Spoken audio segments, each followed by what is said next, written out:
Can you hear me now? Can you hear me now? That sounds better. You can hear me. What is this, a Verizon commercial? Can you hear me now? It is a Verizon commercial. So, thank you for joining the CWS podcast show. This is our episode number 3. And today we have with us our coach, Carlos. And he is Coach Carlos Hernandez. I'm your host, Jorge. We have our Nuncio part of the chat and discussion. I called you as the knows everything. You know a lot about everything. Okay, thank you. I won't go that far, but okay, thank you. I'm going to go ahead and take it. It's like, any compliment you I want to feel give me. like if I talk about a pencil, you know exactly what to say. I'm going to tell you where this wood came from. Yeah. I'll get into the intro a little bit, and then you share a little bit about yourself, a short bio, and then we'll go into a raffle. We'll talk about Chicharito and see what your thoughts are. So I know one of the things that you are. First of all, I met you back in college. Mm-hmm. I was like 21 years old. You and your brother. Yeah, me and my brother, may he rest in peace. Yes. Back in 2001. That's correct. Now, yesterday on the phone, I was talking to you about how you, as a coach, you meant something to me. You definitely inspire me, and one of the reasons why I'm here and what I've done is because of your inspiration and your positive thinking. And let me share why. I tried out in 2001. And I didn't make it. I didn't make the soccer team at Palmer College. You were probably not very good at the time. Yeah, exactly. Thank you for your honesty. Well, no, I kid you not. I started soccer late, like 19, and I always followed my brother. Yeah. My brother was super good. He's a good athlete. He was a very good athlete. Mm-hmm. So I tried out 2002. Correct. I sucked.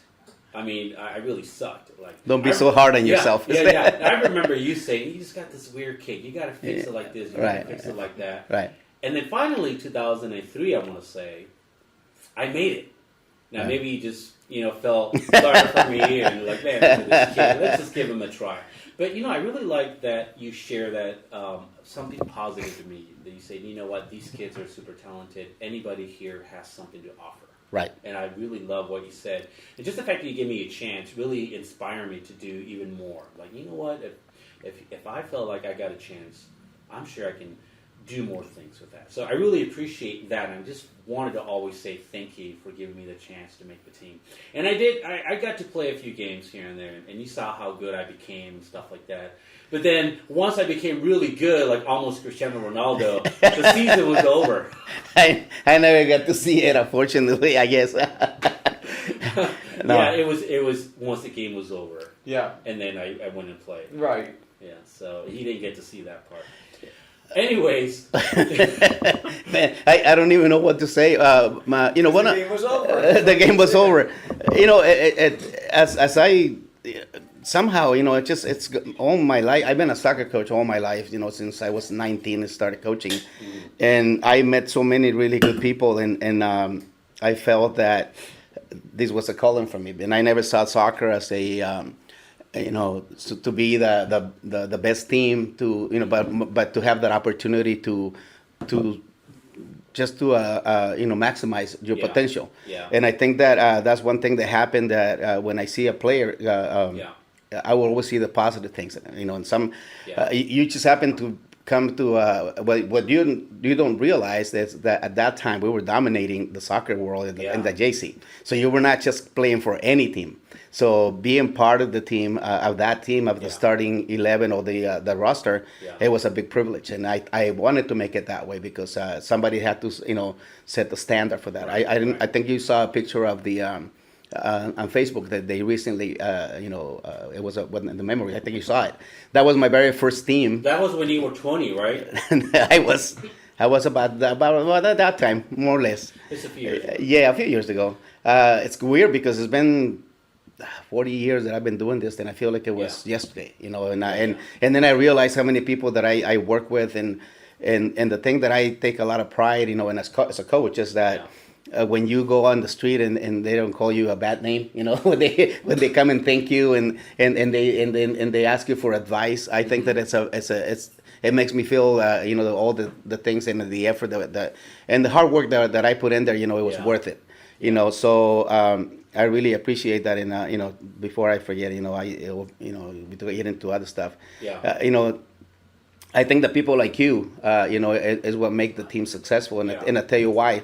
Because a lot of the times you end up with a bunch of players with a lot of talent, but they're not motivated. They're a little lazy, and then they see people like you who, as not as skillful, or don't have as much experience, but you come in and work hard, and then work hard and then harder, and then you become a motivation to them. They don't realize that, and I use people like yourself to as a motivator. Yeah, keep using it. As a motivator, I go, listen, not the best gig, but again, remember at that time we were in the top 10, for 13, 14 years that I was there. We were in the top 10 in the state, and so making the team was not just anything. There was a lot of kids that were disappointed, but I think that we set the standard back in 1995, and the next year we made it. We won a first league championship, and then we were lucky enough the following year to go to the state final, which is something that was my biggest accomplishment. I feel that I never even thought I could do that. Competitive. Oh yeah, for sure. Yeah. I remember. I could run, but seeing some of those students, my co-students, I'm like, man, these. I was gonna say, a bad word, but these guys are so freaking good. Yeah. Anyways, so that's how we kind of go back. We go back a few years, way back back then, and then I eventually finished college. Did 2 years playing for you, but I just was privileged to have received your that opportunity and your chance, and I'm just incredibly grateful for that. Just thought I'd throw it out there. I know that you as a coach, you have. Won a lot of. You have most wins in Palomar College men's soccer history. State championship finalist in 1996. Correct. And only in San Diego County to accomplish this. Correct. That's amazing. 1996 team is you're in the San Diego Hall of Champions. Yes, that team. Your name is there. Correct. Coach Carlos Hernandez. That's it. That's amazing. That's it. Now, 20 years. Check this out. 20 years. You don't even look like he's 50. No. So then I think that's my biggest accomplishment. Not to look all beat up like a lot of coaches. I was wondering, what was your biggest inspiration for wanting to play soccer? You didn't make it the first season, but you wanted to play soccer really badly. And you know what? I know that is a South American sport. That's a very good question. Yeah, and my cousin plays soccer in Florida, and he loves playing soccer. Yeah. But why did you want to play so bad? And because obviously you started at 19. To be honest, it was my brother. I just wanted to be like my brother, and I wanted to be with my brother. Yeah, he can never. You never see him separate. Yeah, that was it. I sucked at it, but I just want to be with him. So 20 years as Palomar men's soccer head coach. 20 years. And you coach at North County High School. You coach 6 years, right? So you coach 6 months, 6 years? How long were you there? Where at the county high school? El Camino, right? Well, I started coaching at high school. I was not able to speak English very well, but I can. I started at Vista High School as an assistant coach. So tell me a little bit about. It's so hard to choose a lot of these things. Yeah. So why don't you tell me Hall of Champions and Coach of the Year? Walk me through it. What happened? How'd you feel about it? When you, it's obviously I feel very proud of it, but along the way you learn a lot of things about the dynamics that come into being selected as a coach of the year. Yeah. And one of the things that I noticed, as a coach, everybody wants to be that. I'm sure that everybody wants to coach, and at one point they want to be selected as coach of the year. Yeah. And with me, I noticed that my intention was not to win coach of the year. My intention was to keep my job, because I didn't want to get fired. And so first of all, I can tell you that I don't take credit for any of the players that came through playing for me, but it was a privilege for me to be part of their their growth, because a lot of them come in a little misdirected. They have no idea what they want to do, and soccer that was the key to move on in life. And so that was the biggest privilege I had. And so going back to it, it's happened so fast. And being coach of the year, to be honest with you, is when you're coaching and you have a good team, everybody's happy. And then, if they have the best team, you have the best coach.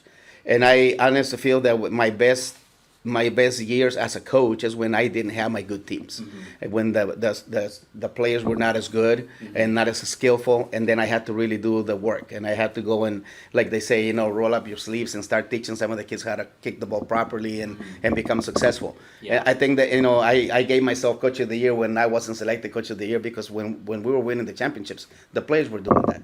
I was just part of directing, make sure that they have plenty of water and that kind of thing, but the coaching, You want some mints?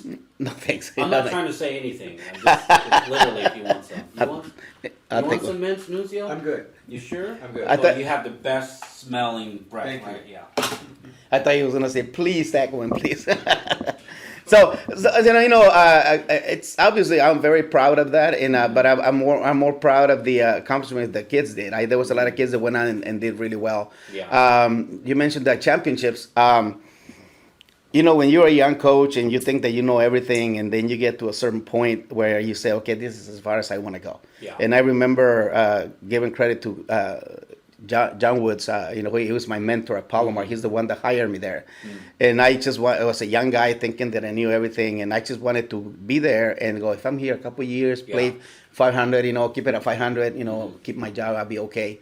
And he called me into his office and he says, Carlos, we're so happy to have you here. And, when you're winning your first championship, this is what's going to happen. And then when you win your second championship, this is what's going to happen.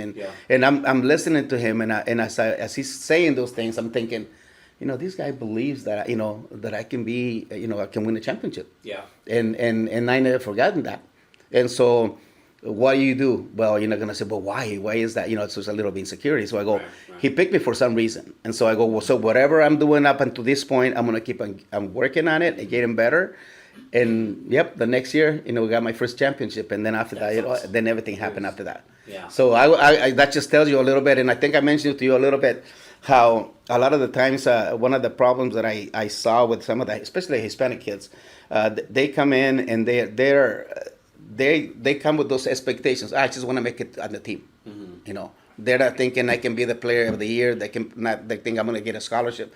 And so I think that's one of the things that I focus on, to make sure that the kids feel that they can make it, because I have this theory that I developed over the years that some of the Hispanic kids that are very good, they're afraid of success, and the way that I describe it is, I think that the way I see it is there's a line right there that anything on this side, you belong there. You can kick the ball, you play in the Mexican League, you play with your friends, and you kick the ball or whatever. But then once you're successful, then you got to cross that line. Right. And a lot of keep it going. And keep it going. Yeah. And I noticed that a lot of kids didn't feel comfortable on that side of it. Yeah. So here I'm thinking, hey, listen, you're good enough. You can do it. Yeah. Move on. Keep working on it. Yeah. And a few guys came back. They felt more comfortable. I don't know if you were part of that group, but I used to tell you guys are gonna come here and be successful, or you're gonna become the Mexican League legend, and you don't want to do that. And not the Mexican League legend is this.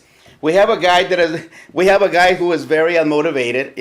He's a good soccer player. But he just doesn't like to run very much. He's afraid to be on the other side of success. So there you go.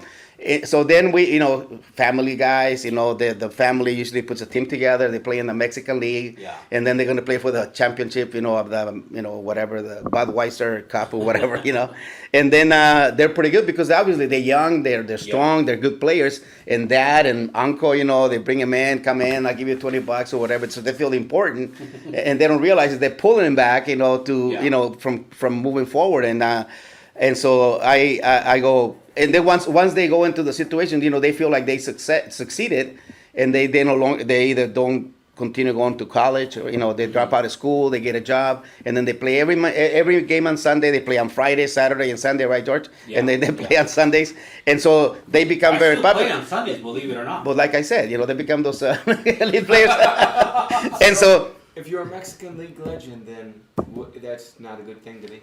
Not in my opinion, because I like to think that everybody has an opportunity, the potential to succeed. And there's a lot of guys that I felt that they could have moved on and being a successful soccer player, but they we only got all the big crowd. We do have a big crowd. Yeah. No. I forgot. I'm just curious as to one thing, okay? Because in California, about a year or two ago, in football or in all sports and collegiate we do sports, have raffles. So just they now have it. You can that type on the chat. Pay the player to basically they can take gifts from Nike, Powerade, anything else. They can get all these gifts. So basically, players are being paid to play. Correct. Okay, and as long as it doesn't turn off on us. I feel like there's a lot of the drive that made like a previous generation of football players in college. That drive doesn't really exist anymore. I don't see it. People play, but I just don't see like that the motivation. So what did you do to motivate your players back then? And do you feel that still is going on today? Because I feel like we're losing something in college. No, you go through some slumps like that where the team is not motivated, and it's a tough job, to get him everybody on the same page. But I do notice that when you put a good product and you make it like a privilege to be part of that team, as a successful product, program, people want to be part of it. And I remember I took it when I was playing at Palomar. I remember when I was playing for the team, there was 3 guys playing for the same position, and if you made one mistake, you were out, and you had to wait your turn. And that motivated me to not make a mistake. So I don't even remember enjoying playing soccer at that time because I was afraid to get beat. I did a really good job because I played a lot. But when you make one mistake, the other guy was ready to go in there, and I try to do the same thing when I put the successful teams together. That I used to have somebody push them. So I think you asked them what is a Mexican legend? Is that what you asked them? Okay. Mexican League legend. Mexican League legend. So we have a few raffles. We have a few raffles, and I'm gonna ask a question. So, do we have anyone in the chat ready for a raffle? We have a Panda Express, Regal, Buffalo Wild Wings, Starbucks, and Taco Bell. Where's that Uber? Oh, we gave away that Uber. Yeah. Do you have anybody in the chat? We have Raul Hernandez and Eric. Do they want to ask a question? So do I want to ask? I'm supposed to ask the question. So, Coach, I'm going to choose something out of your.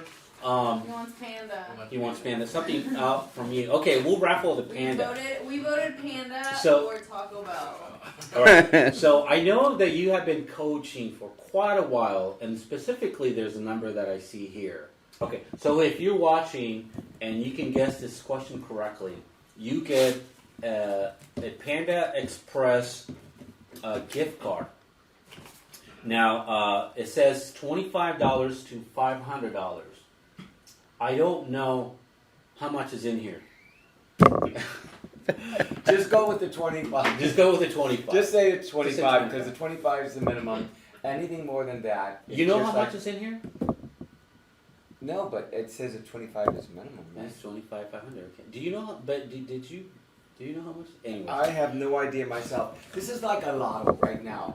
You're going to scratch off the back, which is a PIN number, right? Oh, is that what it is? Yeah. Once you do that, you can find out how much is it. All right, there you go. So Panda Express. So we got a question on the chat. Please repeat the question. Oh, the question, I haven't even said the question. Oh, we I haven't. apologize. So the question is, how many years have you been how many years has Coach Carlos Hernandez been coaching?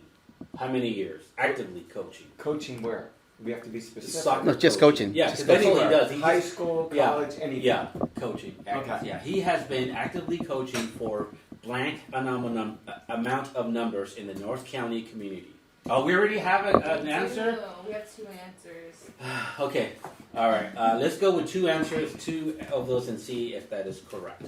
So our good friend Eric is guessing that the coach has been coaching for 27 years. And our friend Raul is guessing that the coach has been coaching for 30 years. No, last time I checked, it was like about. Oh, You can't say it. okay. Okay, Let's keep. Okay. Okay, so you can still continue to guess and throw it out there, but so I know that number, but I can't win that, and you don't know that number. I can't. Did you happen to see that? Okay, no, you didn't. Good. All right. So, anyways, Coach, I said Coach Carlos Hernandez, but I know that's a long title. What do you like to be called? Just Coach Carlos. Just Coach Carlos is good. I noticed that some of the I'm coaching younger kids, 7, 8, I mean they're young and they go, Coach Carlos, and they call it Coach Mr. Carlos or call it Coach Hernandez. Mm-hmm. I know it's okay. I like to be called Carlos. So you like to be Coach? Okay, Coach Carlos. Yeah, makes me feel young, Yeah. Now, I'm one of the boys. Yeah. Let me ask you something. You go to swap meet? Vas al swap meet?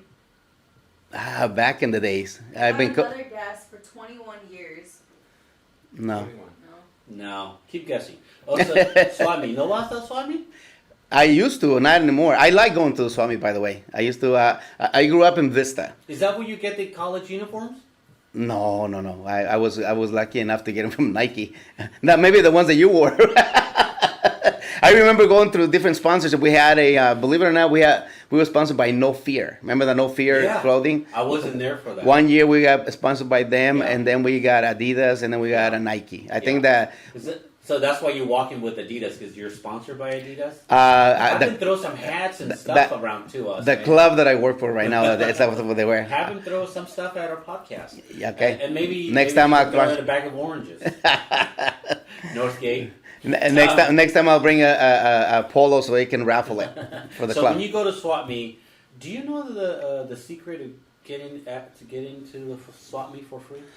Well, I'll tell you, it's funny you mentioned that. I haven't been to a swap meet. Well, actually, I do go to the is it Kobe swap meet in San Diego. But I grew up in Vista, and we used to go to the Oceanside. There used to be a drive-in. Oh, the movie theater. The movie theater, and we used to go to that one. Yeah, I can see better. Okay. And I do remember that we used to. My uncle used to put us in the trunk, so we don't have to pay as much. Is that what you're referring to? Getting into that. We used to go to the beach when I was a little kid. And my dad had a station wagon. Yeah. So my mom used to tell us all to lay on the floor. Yeah. Because they counted heads, They charge, I remember they put us in the trunk and say, okay, you don't have to pay for these guys. Now, Coach, where do you get your socks? At Walmart? At Walmart. You go to Walmart? It's Walmart. Walmart. I become pretty good. I don't know if I told you, but I traveled to Mexico. I was place Acapulco. I just fell in love with the port. The Walmart? Say hi to my friends in Acapulco.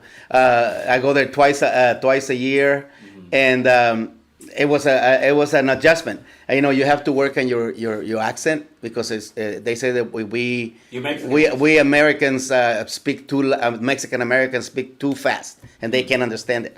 So when I go to Mexico City, and I have to speak a little bit slower in Spanish so they can understand me, and you know how that thing goes, very slow, that kind of stuff. Does that happen over in Italy, Cecilia? I don't know about Italy, but it happens down in Texas. You know what? Somebody once said to me, "Do you know what Texas? How you do a Texas accent? How? They don't move their upper lip. They don't move their upper lip. They never move, and you got to text them back. If we have any texts, I'm sorry. Hopefully, sorry. No, when I used to go to Acapulco, when I go to Acapulco, and I said, hey, I want to go to Walmart. He said, wow, Walmart? It's Walmart. I go like, no, it's Walmart. He says, no, it's Walmart. And I go, so, and then after a while they rag on you, right? So then the few days that you're there, then you become Walmart guy. Walmart. So you come over here, and then I tell my brother, hey, we got to go to Walmart. He said, Walmart? So I'm kind of between, so I understand the adjustment. So what do you buy at Walmart? Come on. I buy a lot of stuff in Walmart. Don't say condoms, okay? No, not those. Those are cheaper there too. He knows. Yeah. I bought a lot of stuff there. I like to buy tools, a lot of tools, because I have my cars and I detail them, and so that's why I buy everything. So you upgraded from SWAT meet to Walmart. Yes, sir. Tools now at Walmart. That's right. SWAT meet, sometimes I may need some of those little bunches that we used to put on the goals, to tighten them, and buy that kind of stuff. But got it. Any okay? We have more guesses. So we got 22 years. Oh, who is that? Who's asking? Eric is saying 22, and Raul is asking if he's 18. If it's been 18 years of coaching. No, I feel like it's been more than that. That's what 10 years. And Jonathan here says 10 years. You're saying 10 years? No. And our friend Carol is guessing 33 years. 33 years. Yeah.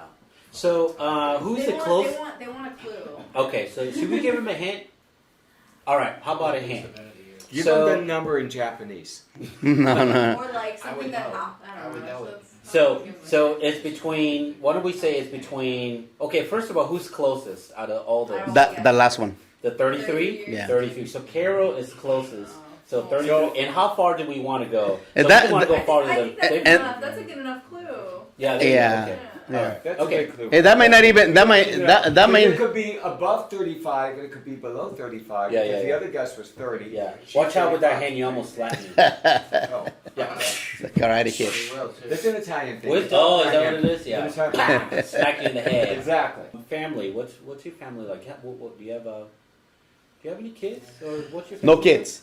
No, I marry my profession. You marry? Okay. Yes. Single ladies out there. The choice is single. Okay. I marry my Not profession. Taken, yeah. Still looking, right? Or he's not looking, but if something comes, something comes. Yeah. Thank you. I like her. See? Yeah. That's why we have her here. She's the one that keeps you on check. Yeah. So again, you made successful coach of the year. So it sounds like you did a lot of driving. A lot of driving. What? You did a lot of driving. I've done I remember when we were going to. I think the farthest I went while you were driving the minibus and wheels. The minibus. The minibus. It looked like a mini fridge, to be honest. A large fridge. Like that didn't work.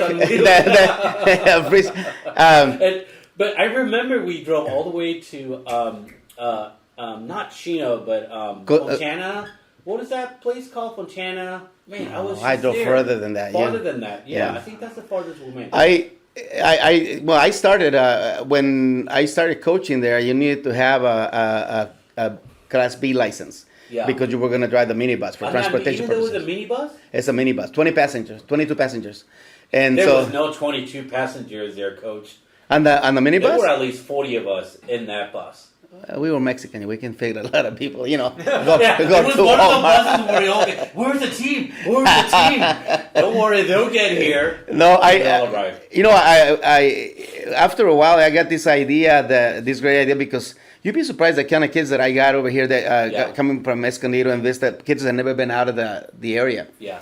And so I came. I contacted this coach who had a tournament in Consumnes River College, which is in Sacramento. And so I go, we would like to go to that tournament. And so we made it happen. Only one person can drive. So their job was to keep me awake going over there and coming back. It's a long drive. Yeah. And once we were there, we won. We were successful the first day. We would go on a Friday. Saturday will be our travel day. And I would drive into San Francisco.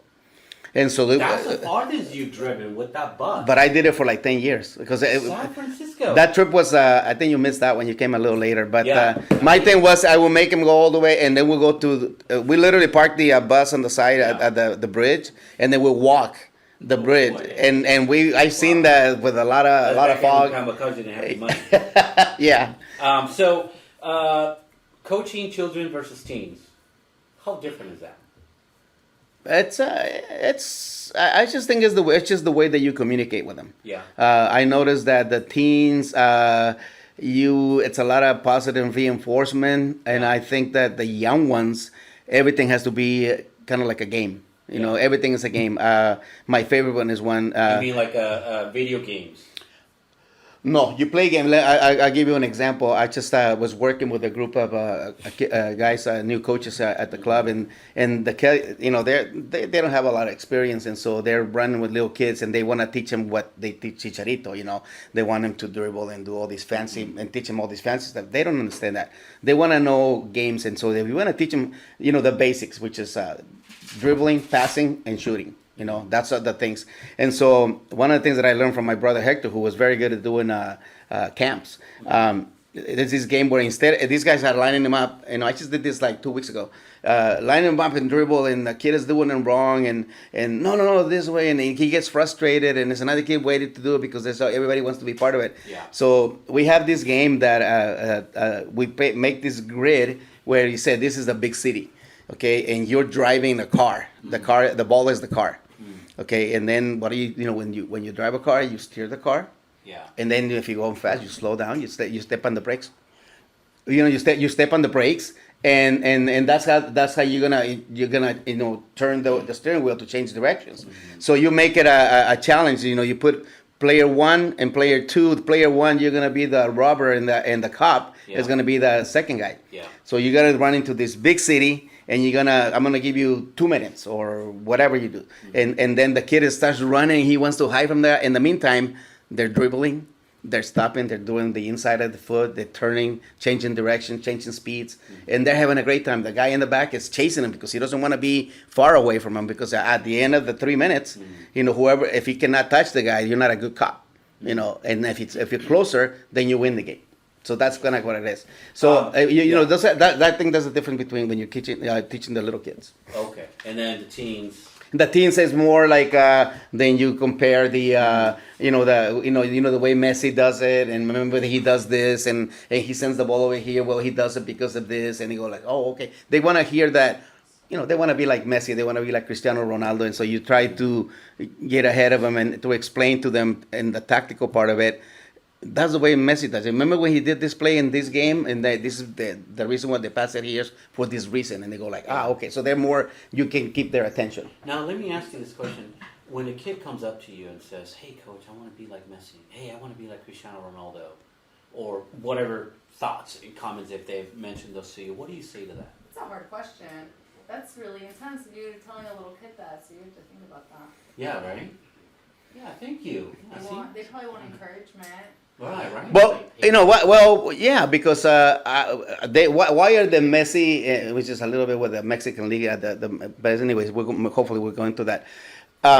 If a kid comes and says, "I want to be like Messi," then you got to play the role. Okay, Messi does this. You know, you see Messi did this, and you can use it against him when he's not hustling. Yeah. Did you see Messi not hustle in the one play? Yeah. And so they got to believe in that. So everybody wants to be the Messi. Why is that? Because we only see Cristiano Ronaldo and Messi. Name me another player in the world that is as popular as them. Jorge, Give me a third. Jorge Marcial. Okay, besides that Yeah. one. Besides that one.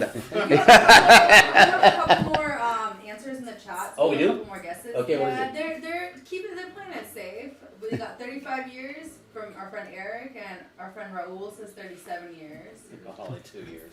And our friend Carol says 42 years, but the coach looks too young to be teaching that long.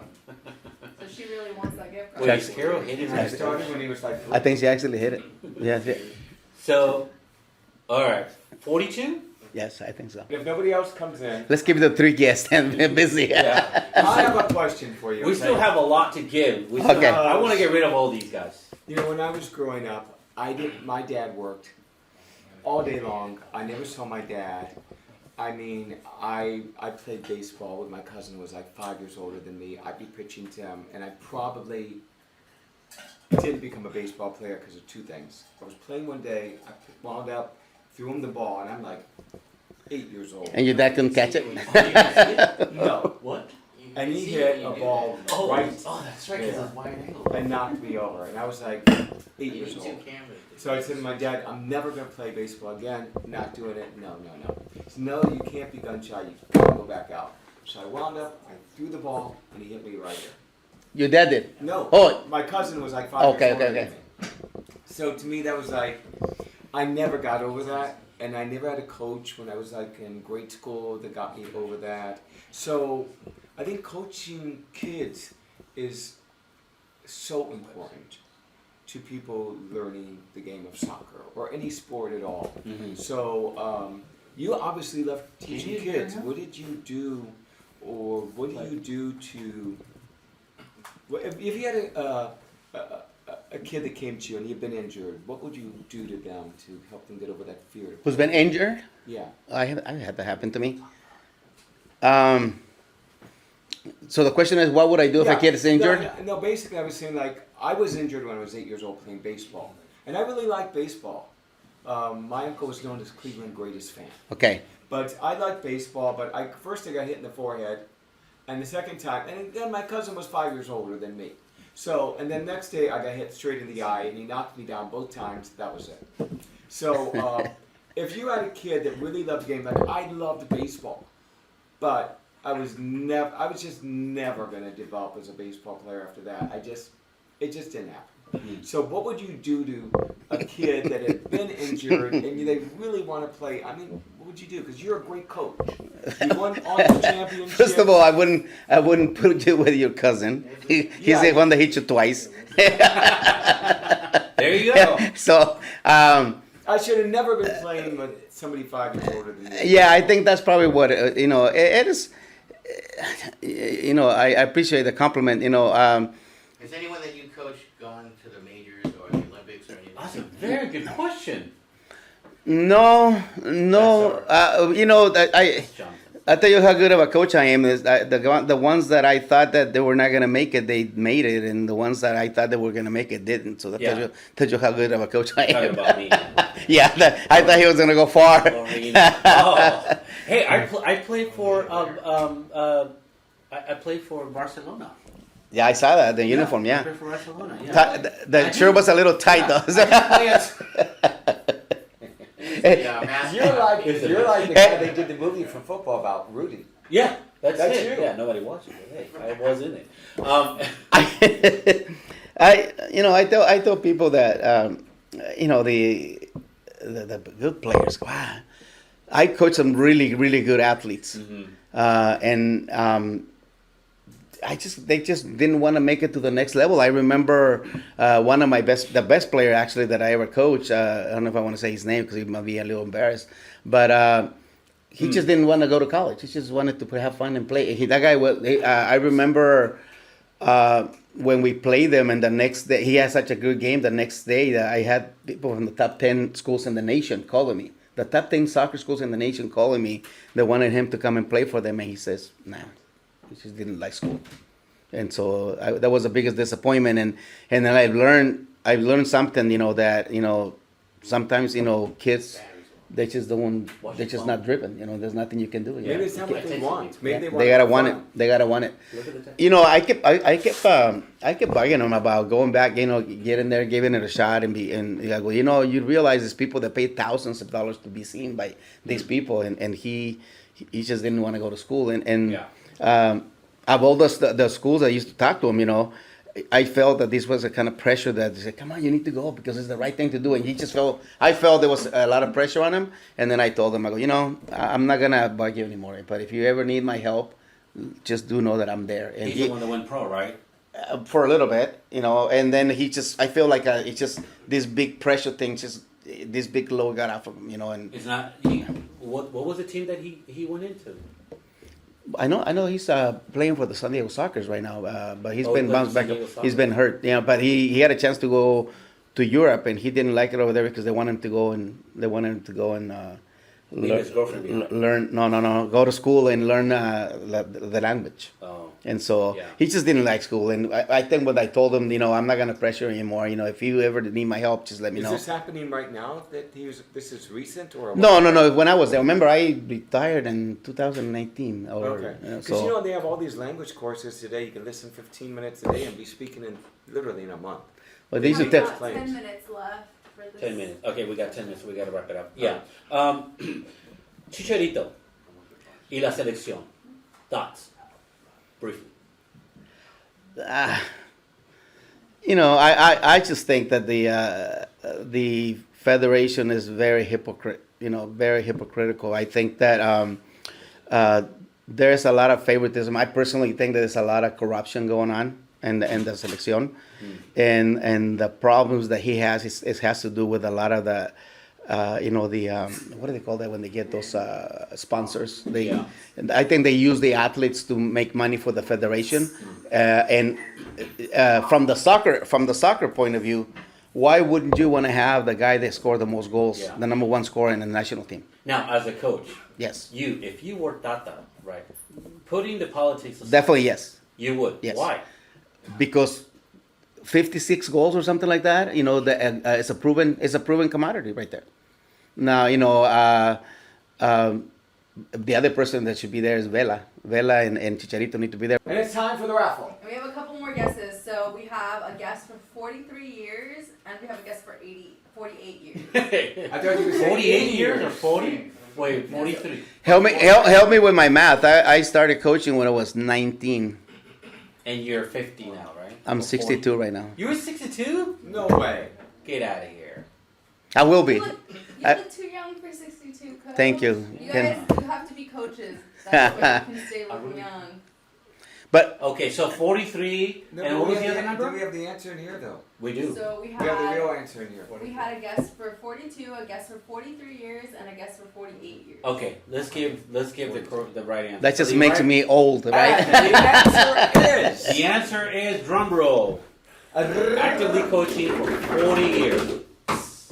40 years. 40 years. So the winner was going to be the person with So- 42. Who The person with 42 was the closest. Who is it? Yeah. Carol.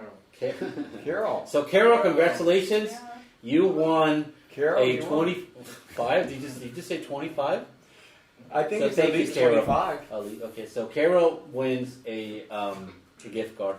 Make sure that you email us your address and we'll ship it to you.